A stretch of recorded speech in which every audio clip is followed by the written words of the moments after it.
What it do, what the business is, word on the street. Chris is known to handle it. Get your mind right. Let me talk to you. Welcome to More Insight. This is insight you can trust because there is more where it came from. I am your host, Chris Moore, and I'm not doing the show today by myself. We got somebody in the building with me. Sports media has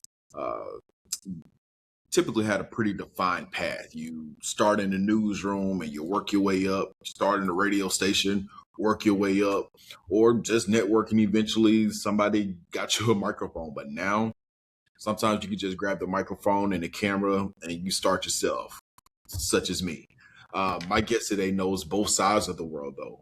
Brad Sherrod has worked behind the scenes producing at NBA for CBS Sports and Fox Sports. And now he's building a lane as a sports creator. Y'all, he ain't talking just about the highlights, but he's talking about the stories behind the highlights. He's talking about game dates and everything happening around the culture of sports. So today we're going to talk about the journey. We got a couple of sports topics that we're going to talk to y'all about too as well. Brad Sherrod is in the building. How you doing today, bro? Chris, what's going on, man? Doing good, man. Doing good. Appreciate the opportunity. And it's funny because, you had just dropped your YouTube vid about your story, man. And just watching that. And then you had reached out. I was like, man, I definitely, while I was watching your video, I was like, man, I can definitely relate to this. So, man, appreciate the time coming on here just to chop it up with you, man. To, it's relatable. So, man, I really appreciate it.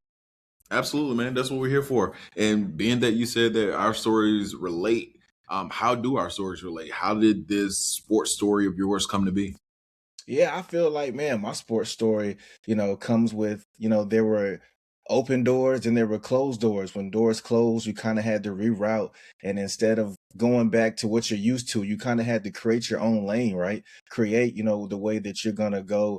And, and it takes trust, it takes faith in God to be able to say, I'm going to do it this way, not the way I used to do it, because that's familiar. No, I want to go this new route where I'm the face, I'm the brand, where I'm putting my best foot forward, using my ideas, my skills, my resources, and networking, to do it, the way God wants me to, the way I should do it at this age, at this point in my life, right? So that's where we're at, and that's what we're doing, man. So, man, I love the momentum that we both have, and we just got to keep it going, Absolutely. And you've been working behind the scenes for so long, and this is the part that I love so much. You find yourself in front of the camera now. You're in front of the mic. You're no longer just like behind. What's that transition been like for you? Yeah, the transition, it's been really great. Like when I had first started, I was actually writing for like the on-camera hosts. I would be writing their scripts for them. And I remember sometimes I would try to put my personality into it. They would be like, I don't need that. Like, just stick to the script. I was like, okay. I'm trying to give you a little something, some flavor. But they wouldn't want that. And now it's just like, well, now I can do it this way, just putting out, my content and people gravitating to it, levitating to it. And not just what I'm saying, but the way I'm presenting it to them. I'm just like, yeah, man, like this is definitely it. This is definitely what I should be doing. So it's really great just to people resonate with not just what I'm saying, but how I'm delivering it. And I feel like that's what's, really letting me see like, okay, I'm doing all right with this. I'm doing all right. I'm so glad that you said that because so many people just think, all right, I'm gonna just talk about LeBron versus Michael Jordan and, best team of all time is the 2000 Lakers or whatever. Sports is more than that. Sports is about finding your voice because there's a lot of people talking about a lot of the topics that we're talking about just in general. And you've had to find your voice. So what have you learned about finding your voice and how did you find your voice? Yeah, I probably say what I learned is just about I can't be, these other sports creators. And it's a lot of them. Like I watch a lot of them. Some of them just do highlights. Some of them do break down sports, but it's all about delivery, like what you're seeing and what they're showing. And the way I found mine was just I just sort of looked at it like people are going to watch my stuff because of who I am and I'm able to deliver it how they see it. Like, obviously, you're in a barbershop or you're talking with your friends and you know the game and you know what you're talking about. But what if there's some stuff that you want to dive a little bit deeper? And I feel like that's where I come in and say, I know y'all know about this, but let me tell you about this. And I feel like that's what makes people sort of lean up in their seats like, know about what? right? And I feel like my delivery allows them to present it in a way where it's not too wordy. I'm not throwing a bunch of stats at you. I'm not going off the past. I'm going about what's happening now, what I'm hearing, what's going on. And you can take that and you can run with it like, oh, now that makes sense. So, just the way it's being presented and what people are hearing and how they, can sort of resonate with it and take it, and go tell it on their own. That's what I feel like is more important to me also. And producer to producer, the thing that's so challenging is that you're trying to get people to do things a certain way, but now you find yourself doing things a certain way. Do you ever does that producer in you ever fight the content creator in you? Like, you're going through a video and you're like, nah, I gotta do this again. Right, man, all the time, seriously. Just like with the way I'm recording, I'm like, that's not it. That's not it. The delivery, the hook, the first 3 seconds, the way I'm, putting things together, if it's too long, if it's too short, how it ends, everything just kind of has to just flow and come together because, Yeah. it's not just about what people are hearing. It's, they got to see, they got to stick around. Visually, it's got to look right as also. So I make sure that the cuts, like when I'm editing, my cuts got to be good. What's on screen, everything just has to be like, So, Yeah, that's you get it. You get it. I know you get for it. sure. And you're doing an excellent job, man. I just want No, you I to know appreciate that it. for sure. Like, when I came across you on Threads, um, I then followed you on Instagram, and I was looking at the content. I was like, "Oh, dude is cooking. Dude is cooking." And as fate would have it, we connected, and here we are now. Um, Let me ask you this: who were some of your inspirations in sports media that kind of like inspired you to go this path? Man, really a lot, it's a lot of women, I'll be honest, like like Simone knows sports. Um Jocelyn, Jocelyn knows sports. Let me see who else. Like just a whole bunch of women that I follow on threads and Instagram. I've actually reached out to them and I asked them like, hey, how do you do what you do? Like, what do you want to do? And they just tell me like, they give me the sauce, they give me the game. There are, are men that when I was first getting into it that I kind of saw how they were like sort of piecing their things together. Like I even say like D Rich. I think I bumped into him in Dallas. I was in Dallas randomly, like, yo, you really gave me a good idea to do the sports content and like really run with it. Cause I'll be honest, this is my first year being consistent creating sports content on my own. And it's kind of just like, just sort of taking off. I've always like started and stopped. But this is like the first year I've just been consistent all the way through. So, just kind of just wrapping my head around that. But man, I would say a lot of women just because, the way they delivering sports to women is tough, right? Because they gotta be able to understand it, what's going on. So, I was able to really watch them and also see the opportunities that they've created through talking about sports. Like these women, man, they're doing a great job. They're landing brand deals, they're landing retainers, they're working with different brands. I'm seeing them pop up on ads or I see them at events. I saw Simone at Fanatics Fest. I'm like, oh shit, everybody out here. So man, so just watching them, like, okay, yeah, I can do this too. Let me get my foot in there and just keep it going for real. What about you? What about inspiration for you when you're in? Um, I would say before I started the YouTube journey, I was watching Real Talk with Miles Okay, Johnson. yeah, Miles, Miles is like yeah, one of that's them definitely ones, one of my man. lists. Yeah, I call him. He reminds me of Stephen A. before Stephen A. turned into this version that we see now. Like, right. just on his grind, killing it, getting good takes, Yeah, um, Philly on animated lock. but in a good Like, way. yeah, he Yeah, got Philly on lock. Yeah, for good sure, dude, for sure. good dude for real. There's another guy, Dukes the Scoop, um, Uncle Neely. They've covered Colorado football, so that's how I got connected with them. And then even just overall, of course, Stuart Scott, Hmm. uh, Michael Smith, Jamel Hill.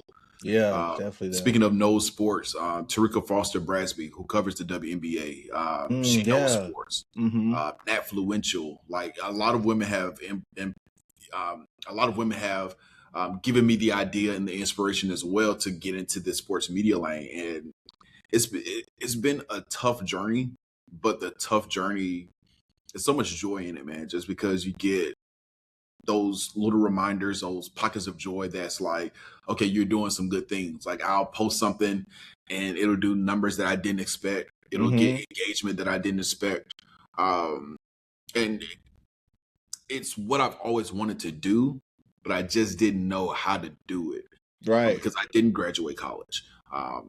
So to go down this path, it's very humbling. It's Yeah. humbling, but I know I work my ass off. And there may be more talented people than me. And I've said it before in the video, but they're not going to outwork me. I'm going Right. to work hard and I'm going to put the work in to show that I can do this. So, and that's the goal. I like that, man. I like because you're doing things on YouTube. Like I only post shorts on YouTube. You're doing like the long form video. That's how Hey, I man. started.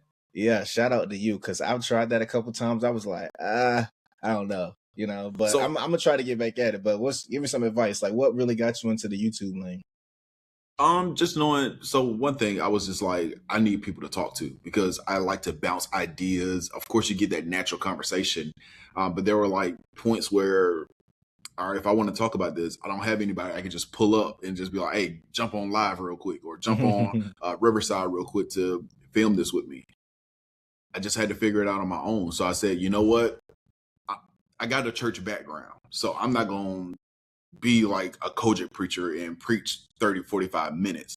I said, what I've learned about preaching is that you treat it like an essay. You give a good opening, give 3 points and a closing, and condense that down to about 10 minutes, and you're going to be all right. And that's what I've done. But it's something about talking to people that I've enjoyed even more. Just getting to know people. I love process. So the why, the how did you get here? Why did you get here? Those are the conversations that I love to have. But then the one-offs that I do when I'm just by myself, it's still something I'm working through. I probably need to reach out to Miles and see how he does it because he kills it, man. And I think the No, you key do. with him is that he's talking about Philly stuff and he's very passionate about it. Not to say that I'm not passionate about the stuff that I'm talking about, but I just got to figure it out just a little bit more. That's what's up. Hey, it's a journey. Just got to keep it going.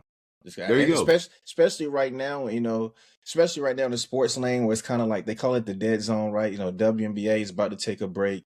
We just got baseball right now. We're talking about the possibility of what can happen in NFL and even NBA. So right now it's kind of like, but things about to ramp up fall season. Right now I feel like both of us really catching momentum. I mean, you just been recognized, so man, you're doing a really good job. Hey, I just got to appreciate keep it, man. going. Hey, man, Absolutely. God is good, man. All God the is time. good.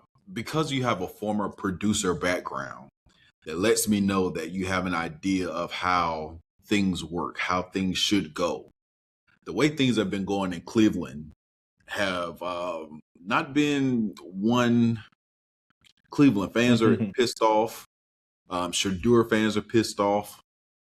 Deshaun Watson haters. I don't want to call them haters, but people who don't like Deshaun Watson, they're Right. upset.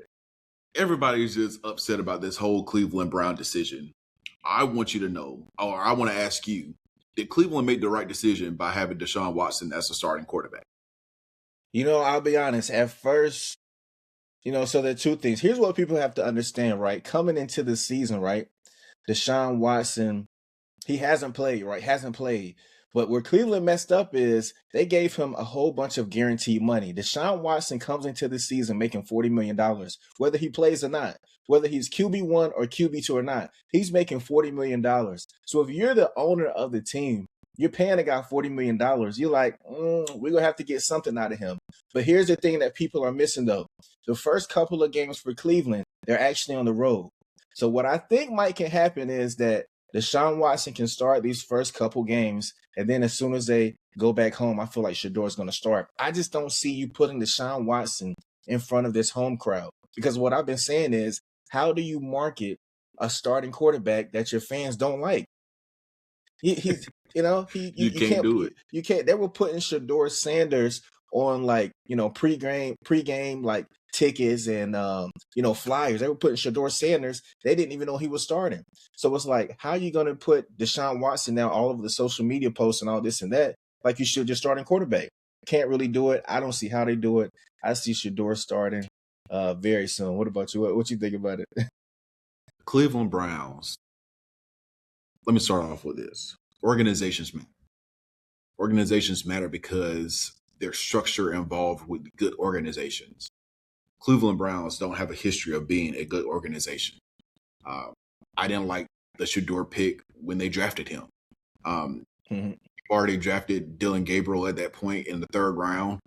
And because you have too many cooks in the kitchen, the food is getting messed up. Because on one end, you have the owner saying, I didn't want Shedeur. Kevin Stefanski wanted Dylan Gabriel. Andrew Berry, the GM for the Cleveland Browns, said, I want Shedeur. You got too many people with opinions having these conversations. So it was doomed to begin with, but it got even worse because last season, as soon as Deshaun Watson tore the ACL or ruptured that Achilles again, I would have been out. I would have cut ties then because at that point, everything that I put into you, I've already lost. Tell me a quarterback that has ruptured their Achilles that has come back and played significantly well. Right, that's Deshaun true. I Watson don't know cannot one. get the Cleveland Browns to the playoffs. Kirk Cousins ruptured his Achilles. The Falcons got rid of him halfway through the season. Granted, he also had a different injury as well, but they got rid of him. So that's the issue that I see with Cleveland Browns. Organizations matter. I totally agree with you that the first two games are on the road. Deshaun Watson let him go out there, but to return home with that crowd, if that Right. record is not 1-1, 2-0, it's going to be some trouble in Cleveland. And I hate it for Todd Monken because this is his first gig. This man is 60 years old. This man has worked his entire career to get to this point to be an NFL head coach. But he's also a head coach just as a head coach. His situation is similar to Schottenheimer in Dallas. Jerry Jones making all those calls. Jerry Jones making all those decisions. He doesn't have those decisions in Cleveland. Todd Monken is just, you put the game plan together, brother. You're in charge of coaching. So that's my opinion on it. Yeah. I hope at the end of this season they go ahead and just let Deshaun Watson go. You can't do it this season because then you have to, from what I understand, you have to release more players to get up under the cap, which doesn't do anything for Cleveland. I hate it for Shedeur. I wish Shedeur would be free, but that's where I land on it. No, that's a really good instance. Like you said, yeah, it'll be hard to release him. There'll be a lot of dead money against the cap. But I feel like Shedeur Sanders starts at least by November, right? Because listen, people got to realize Shedeur has something to prove too. The Cleveland Browns have a high draft pick. So if he wants to either get traded, either go to a new team, right? That might be an option. Or, if he wants to start for this team, he has to show what he can do as well. So it'll be interesting to watch the Cleveland Browns throughout this whole season regarding those quarterbacks. And then going into next season, that's that third season. And any player in the NFL knows that third season is key because now you're looking at, are they going to resign me? Right. Am I going to have to be playing for my contract this year? And essentially, that's what we're looking at with Shedeur. I'm very interested to see what happens this season because we could see, the Shedeur Cleveland saga come to an end at the end of the season, or we could see it go on. Personally, I would love for Shedeur to move on because, Right. again, organizations matter. I would have loved for him to be in Pittsburgh. I would have loved for him to be in Atlanta before Kevin Stefanski got hired. I would have loved for Shedeur to be anywhere other than Cleveland. Anywhere. No, I'm with you seriously. And my thing is this: he did do a really good job in Cleveland. He actually, I don't know if I think he surpassed or tied Tom Brady's name, image, and likeness as far as money, like jerseys and just merch sold in the NFL with his name on it. So I mean, Cleveland doesn't want to let that go either. But I feel like Shedeur is in a good situation as far as like you really can't lose. Right? I mean, if you No. don't do good, they'll move on from you, get to go somewhere else, and if you do good, they'll keep you, pay you some more. But yeah, we just got to see, man. We just got to see. And I think that's the cool thing about Shedeur. Like, even last season, the NFL social media, they love Shedeur. Yeah. everybody in Cleveland loves Shedeur. Everybody's rooting for Shedeur, except for the people in the building, which is Right. crazy to me. Yeah, it's crazy. And from Shedeur Sanders, who's someone that everyone has loved or everyone is loving. If we go down to Atlanta, my hometown, there's also a Barbie that everyone loves. I am a Angel Reese stan. You can call me Stan Joe Reese because that's how much I love her. Like she's the one that got me into. I was into women's basketball, but she got me into women's basketball. Okay. What are your thoughts on Angel Reese and the Atlanta Dream? Yeah, Angel Reese, she's a really good player. Now, I'll start with the good because there is some bad with Angel Reese. I'll be honest. There Now, is, yeah, Angel Reese, she's a really good player. I feel like she's a winning player. She's a player that you want on your team. She's young, she's gritty, she does the extra stuff, and she's a really great defender, right? Outside of the rebounding, which we know she does well, she's a really great defender. I mean, I saw her block Brittany Griner twice. Now, Brittany Griner usually has the mismatch across every sort of, big woman in the W. But I just saw Angel Reese block her shot twice in the same possession and then snatch the ball from her and dribble up the court. So, Angel Reese is gritty. She has a really bright future. She's leading the double doubles. She has a three ball. She can shoot. She's got a lot of stuff to her game. But here's my thing with Angel Reese.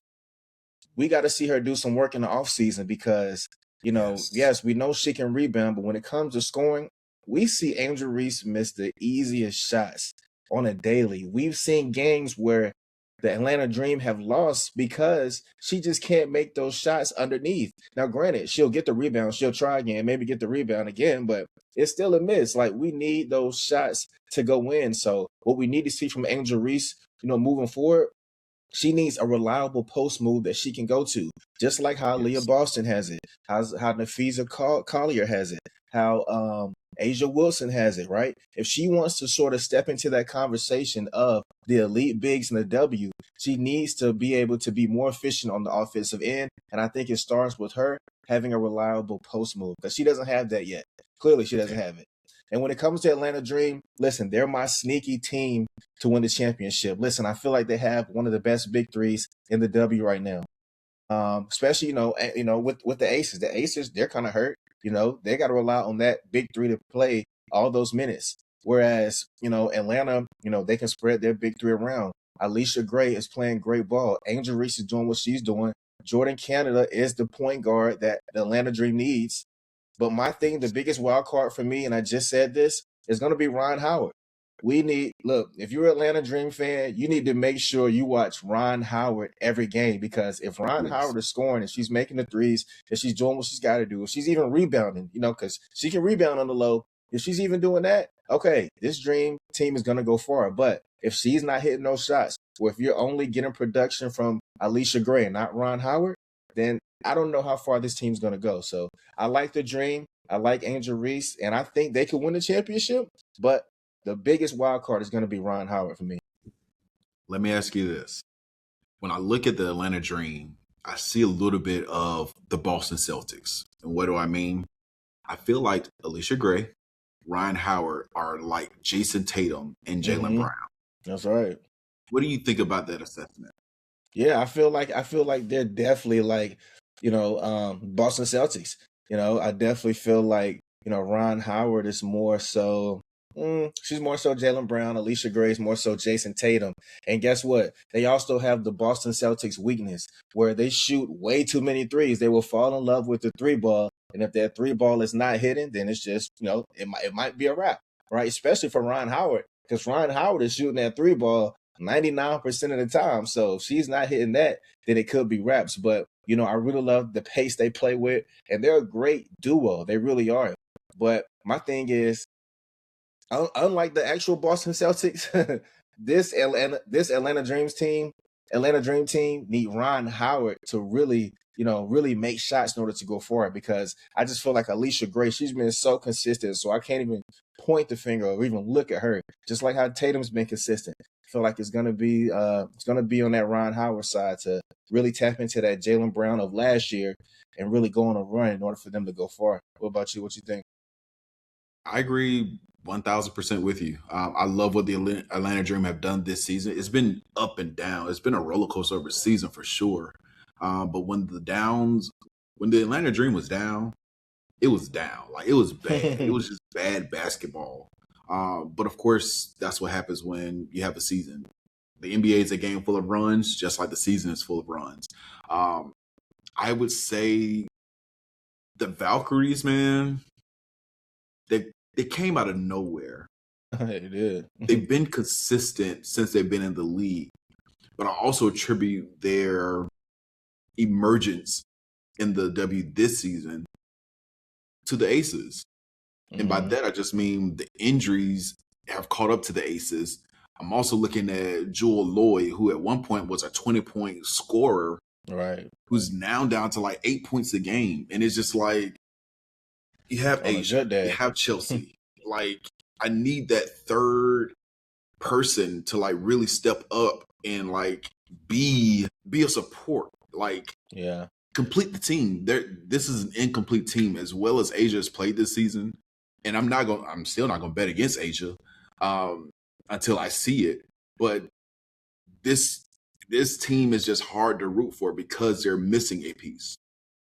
Right, absolutely. I feel like, even with Jackie Young's playing good, Chelsea great, Asia Wilson. My thing with them is they have to play so many minutes in order for the team to actually, be involved and in the playoff run. And this year's WNBA playoffs, which I think is going to be very, very competitive early on, I feel like that's really going to come back and, really bite them. So I feel like, they definitely need some production. And that's why, I said on Threads, I feel like DeWanna Bonner I feel like the Atlanta Dream should actually sign DeBonner, but it would make more sense for the Aces to, just because, Nalissa Smith is going to be out for a while. And, I just don't think the Aces have any bench production, to be honest. So Chelsea Gray's going to have to play more minutes. Everybody's going to play more minutes, and they definitely need somebody. See, here's when you need Kennedy Carter. Doesn't this feel like karma? And I don't even really believe in karma. I'll be honest. I don't even believe in karma, but doesn't this feel like, wow, you got rid of a scorer and now you just lost Nalissa Smith? I mean, you could have easily just plugged in a big, but now you need sort of that production too, because Nalissa was definitely doing her thing. So that'll be very interesting now. Has it ever come to light why did they get rid of Kennedy Carter? It didn't really come out. If you want my opinion, I probably say they want it was definitely something in the locker room. And I felt like, they know what winning looks like and they know what they need from players. I don't feel like they were really getting it from Kennedy Carter. And also, you got defensively. She really wasn't that good defensively. So, I feel like they kind of weighed the two sides. Like, offensively, we're getting this, but defensively, Becky Hammond, I trust what she knows, right? She's done pretty good in the W. We trust her. So I feel like it was more so weighing in the pros and cons. And one of the biggest cons was just her on the defensive end. I feel like, if you ask me, Okay. So, being that the playoffs are starting soon, I know you said the Atlanta Dream are your sleeper team. Give me your way too early prediction for who will win the WNBA Championship. Minnesota Lynx easily. I feel like the Minnesota Lynx, and I'm really glad that they just lost to the Valkyries. Like you said, the Valkyries really doing good. One of the things I really like about the Valkyries, they don't even have a star player, and they're really doing good.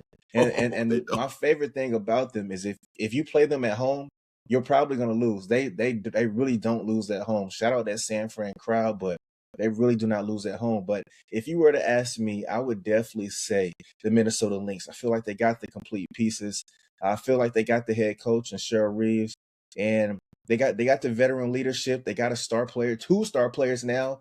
And Kayla McBride is actually hooping. Like, sometimes you get these up and down performances from Kayla McBride, but she's actually hooping. And Natasha Howard, she's doing what she has to do. So I'm really liking how the Minnesota Lynx are looking right now. I'm glad they lost yesterday. I'm glad Olivia Miles had a bad game because, these are the things that, she has to sort of see. Like when the defense is stopping you from getting to the post, you got to do something else. So I feel like they're adjusting on the fly. They're still on a good run, but they're a really good team that can adjust on the fly. So that would be my way too early. What about you? Who you got? Bro, I'm going to have to go with the Lynx too.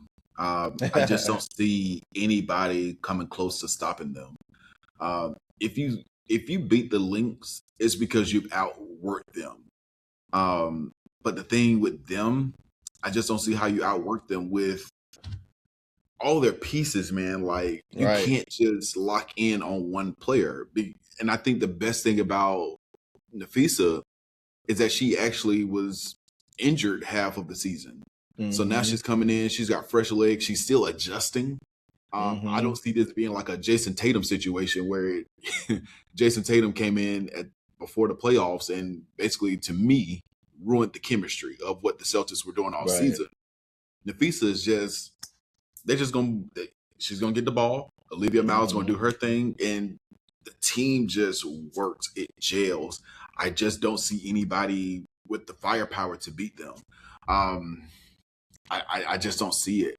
Um, while we're talking about the W, what is your opinion on the WNBA commissioner and this whole issue with those two former NBA players? I don't want to talk. I don't want to give their name out. Right. Yeah. People, I definitely feel like that's a crazy situation. Nowadays it's crazy how the sports world, well, I guess the sports world has always been clickbaitish, but now it's kind of like, wow, people are going the extra mile for attention. And I feel like, maybe at first it was kind of like, okay, yeah, Kathy did say that. And the NBA kind of didn't, the WNBA kind of didn't, shut that down. It was kind of like an open topic for everybody. So of course people chime in, but for Cantor to like take it a step further, even Royce, I just saw I guess he's in his feelings that he just offered $20,000 to a WNBA player if they can beat him 1-on-1. And I'm like, well, what is it? What is his pride now? Like, dude, whatever. Like you played a big three. Come on now. But I would tell Royce White, get on an airplane and meet me somewhere. Scary ass can't get on no airplane. Continue. So it's just like, people are going the extra step to really make this a thing. And I really feel like it's more so to keep them relevant. Like Cantor, we haven't heard of him in like years. Like, I mean, he last played with the Celtics. That was the last time I even heard of him. So it's like, well, this guy's getting thrown out of WNBA games. It's weird, and I just feel like it really just needs to come to an end because we got to let the W be W. Like playoffs are coming up. Players are having, good seasons. Kelsey Mitchell's doing really good. Caitlin's doing her thing. Olivia Miles could be, one of the first rookie MVPs. So we got to let that be the story. I just don't like where It's W been has 30 years. other different 30 years of things, the W. And this is what we're talking about. Exactly. And I said this when I saw that NECA was retiring. I said, hey, I know everybody's pushing NECA to be the commissioner. Now, obviously, there's some strings that have to be pulled. But I feel like this is a players' league and this and that. I feel like there needs to be a player commissioner for the W specifically. So, what's your thoughts on that? My homeboy, Demola, was on the show last Friday, and he actually said the same thing. I disagree with them only because I don't see the owners Right. wanting to be friends or be in business meetings with Ineka, considering that she's the one who negotiated this deal on behalf of Mm-hmm. the players. I just don't see her being accepted by the owners. Right. Not to say that she's incapable of doing the job. I just don't see how well it works business wise. But I wouldn't be mad at it. Like, who am I? Who am I to say that it wouldn't work? I just don't see it working. But I feel like her role is more powerful than just a commissioner. I feel like she could be a player advocate. I feel like she can be an ambassador for the WNBA for Right. teams that are just getting started because the WNBA is growing. They adding a new team until 2030. Mm-hmm. Um, so just maybe she can help establish those teams in those cities, establish those players, uh, establish what rules the WNBA has going forward as far as style of play and gameplay in general. So I feel like that's more of her role. But if she becomes commissioner, I wouldn't be mad at it. No, absolutely. I really think you're right. I feel like it will be tough to really, get her in there as far as, what the owners would want. But I just feel like the way this league is going, they just need somebody, at least a black woman. At least can we get a black woman? At least can we get a black woman? Somebody who just kind of understands and kind of can talk that talk. And I feel like really that's needed. Somebody who understands, just just watching like the whole Natasha Cloud situation. Not even with just Cantor, just kind of how she was like blackballed. It was kind of like just a weird thing. And obviously, I knew a commissioner wouldn't be able to step in and do that, but just somebody just who can just see what's going on. Really don't know if Kathy really sees what's going on, as opposed to how Adam Silver, like we know this guy's a players league. Like I've I've dapped him up at a Christmas party. Like this guy, he knows what's going on out here. Trust me. So Hey man, W people needs know who that. they can try. People know who they can Yeah, try, and yeah. So that's like, why people like Royce and Cantor. That's why they doing what they yeah, can, or doing what they want to, because they know who they can try. Um, I'll tell you what though, I'm more excited about the WNBA than anything, because this time next season, in the beginning of the season, we're going to see Juju on somebody's team, right. Hannah Hidalgo on somebody's team. So the way that the WNBA is growing, that's what I'm excited for. That's what I'm going to keep my focus on. I'm not going to worry about these shenanigans going on with these two guys here, literally two guys. But also to that point, when did you start watching the W? Because I think a lot of guys are getting tapped into the W. And of course, there's so much discourse about, guys analyzing the game. But when Right. did you start watching the game? Yeah, I probably started watching the game probably like back in like 2018. Okay. Really when I joined the NBA, I was doing like some WNBA content, and one of the first teams I actually gravitated to was really the Mercury. Really the Mercury. I feel like Makes that was the sense. year Yeah. Natasha. I feel like I had followed Natasha Cloud on Instagram, and she had followed me back. I'm like, oh, okay. And really gravitated to being a Natasha Cloud fan, and really loved her game, and just also really loved just the W. Matter of fact, it was honestly before I got my job at the NBA, because I remember during my interview with the NBA, they kind of tried me. They was like, "Yeah, do you watch the WNBA? Who's your favorite player?" I was like Christy Tolliver, right? And I don't know. You got to really know the W to know who Christy Tolliver It's a is, deep right? cut. Yeah, deep cut. So I would say definitely. I've always been into hoops, and been into women's sports. Really just see how they get down, the pace of the play. I really love how that's increasing, and now the players, right? The players are better. The players are more aggressive. That's what when I watch WNBA games, I'm looking at aggression. That's why right now Yes. I really love me some Shakira. Like Shakira is gonna Oh, make it happen. She do not care. I love dog. watching Shakira. Shout out to that Mystics team, but hey, Shakira, she gonna get it done. Really love watching her. So I would definitely say like a wow. I've been watching WNBA at least since like 2017, and just being able to just like okay, just see it grow, see the pace of the game grow, and even the players like you mentioned Juju and Hannah Hidalgo. When they come, the league is just gonna be Oh, so much faster. Just a lot of talent. I really love the pace of play now, but when they come, it's gonna be like more shiftier, like how Olivia Miles is. Just imagine oh, what we're seeing, just like how we saw from the high school and the skills challenge. Like when she was hitting the half court shots, you could just tell she was just like on a quicker, sort of quick jitter about it, right? And I feel like that's what the league is about to go to now. So I can't wait to oh. see it. What about you? When did you start watching the W? So I remember Chris Williamson. He was one of the first guys I saw on Twitter, like advocating for the WNBA. I was like, let me just check it out.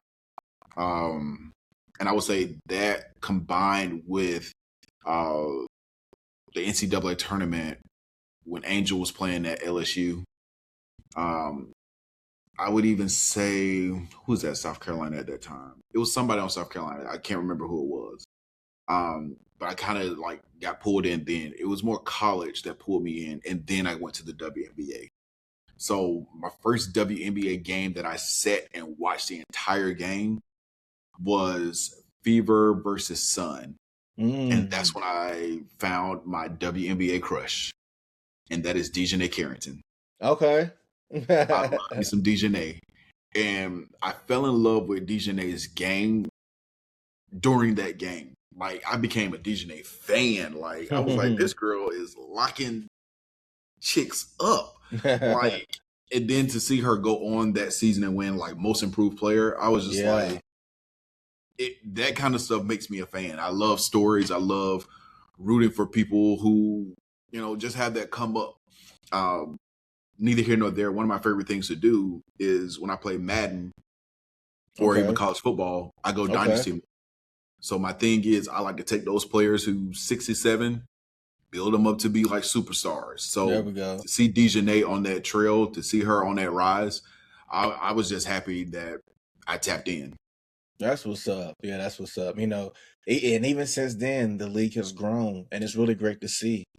I would say, right now, my favorite players are probably obviously Olivia Miles. I'm not gonna lie, I like Caitlin Yeah. Clark too.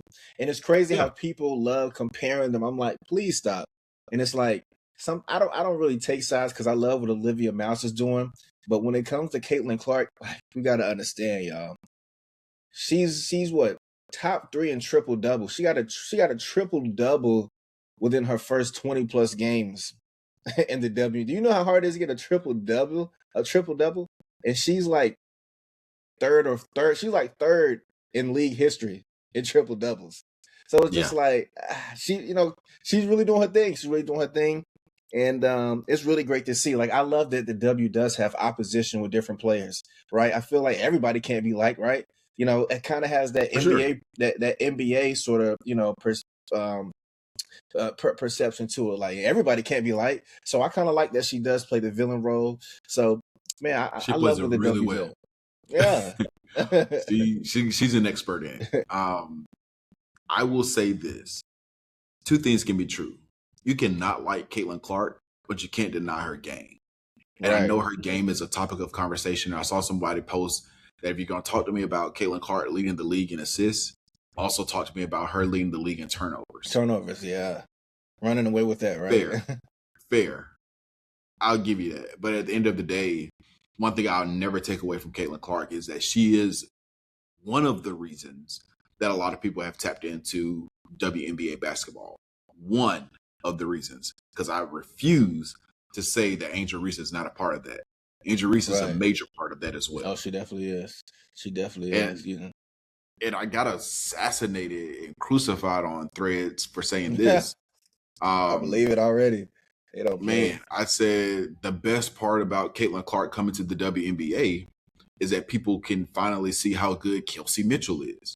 Because I noticed Kelsey Mitchell before Caitlin. I've heard the name. Of course, as a casual, you hear some names stick with you. You see some highlights on IG and YouTube and all that good stuff. So I was familiar with Kelsey. But then when Caitlin played, I actually saw Kelsey. I was like, oh no, she better than advertised. Like, even to that point now, Kelsey is the best person on that team to me. And I believe that Caitlin shines because of someone like Kelsey on the team. But that speaks to the Minnesota Lynx. That speaks to any team. All right. Once you get a good player and good players around them, they elevate. Absolutely. Like, I feel like you said it best. Feel like right now, Kelsey Mitchell on a crazy run, just crazy run. I really do hate that she's not on the USA team, but it's because she's getting something that's more important, her PhD at Liberty University, which is not too far from me. But I really wish she was on that USA team. But we'll see. Like I said, man, that just goes into this WNBA playoffs. And guess what? Potentially, they will play the Atlanta Dream in the first round. I know the Dream will be trying to get their get back from last season. Fever definitely put them out. And if we can get a Caitlin Clark and Angel Reese playoff series in the beginning, in the first round, that's what they want. TV ratings. And of course, you're real. going to hear that Magic Johnson and Larry Bird comparison all over again. Oh, yeah, definitely. I want that. Before we head out here, man, go ahead. What you going to say? I was like, well, I said, I hope it does happen. Like, I want that. Yeah, I need that. Yeah. Before we head out of here, man, I call this Give Me More. Brad, what do you want more for yourself for the rest of 2026? It's the last quarter of the year. You don't work hard since January. You're here at this new, right on the cusp of September. So what do you want for the rest of the year for you? Yeah, I would definitely say just more consistency, just more creativity, right? I feel like obviously really have a good flow with what I'm doing now, but just wanting to do more, wanting to be more creative, wanting to get up from, my chair and be, at games, or whether I'm doing, golfing, or, just showing like my athletic ability, like playing basketball or something like that. Really just trying to, be more active with the content and not just be so sometimes we get behind the camera and we're just here, right? We're just here, we're talking, we're doing our thing, which is great. But I'm like, I want to do more, and and and I want to put myself out there to be able to receive the opportunities that come with it, right? Football season's coming up, just to be boots on the ground, whether it's college football games, NFL games, or even NBA games coming up, right? I just really want to put myself out there to receive, opportunities, because in content creation, we know that these things come with it.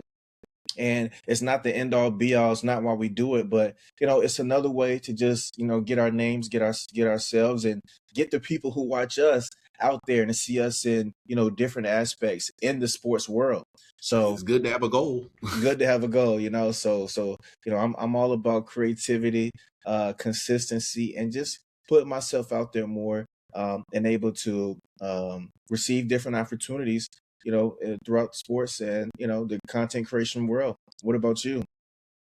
Same. I think one thing that you said there about, putting ourselves in positions to where it's not even the end all be all, like you said, but it is a goal. And Yeah. I think something like that resonates me when I see Kev on stage.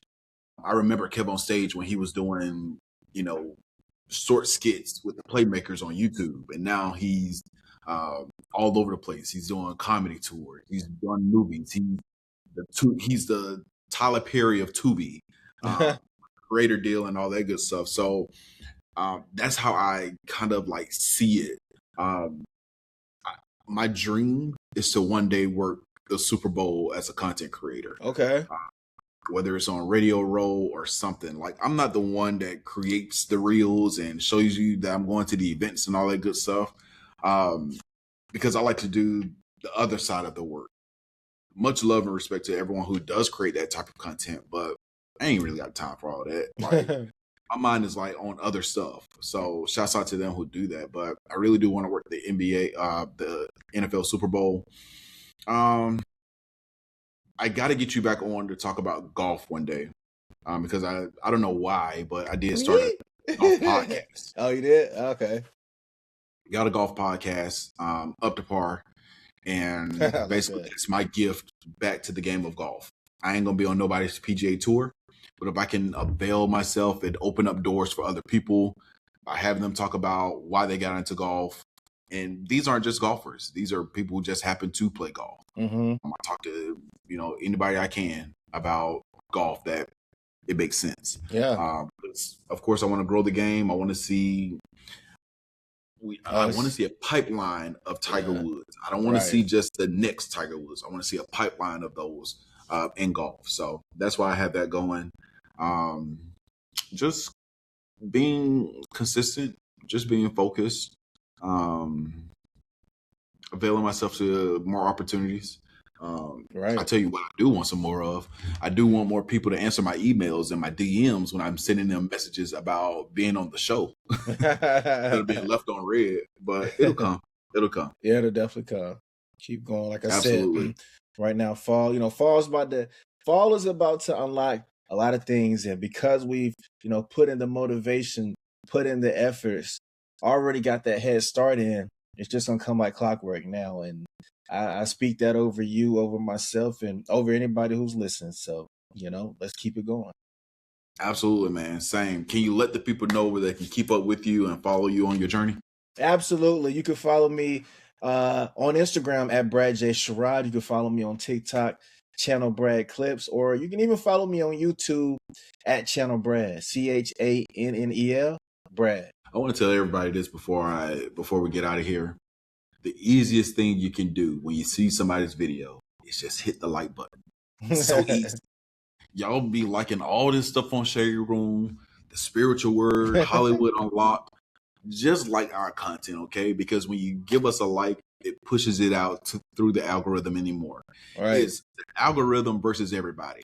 Everybody needs to beat the algorithm, okay? So help us That's right. out. Make sure you like, make sure you comment, make sure you subscribe, make sure you follow us, make sure you keep up with us. We ain't going to ignore y'all. Just All drop a right. I little know. comment.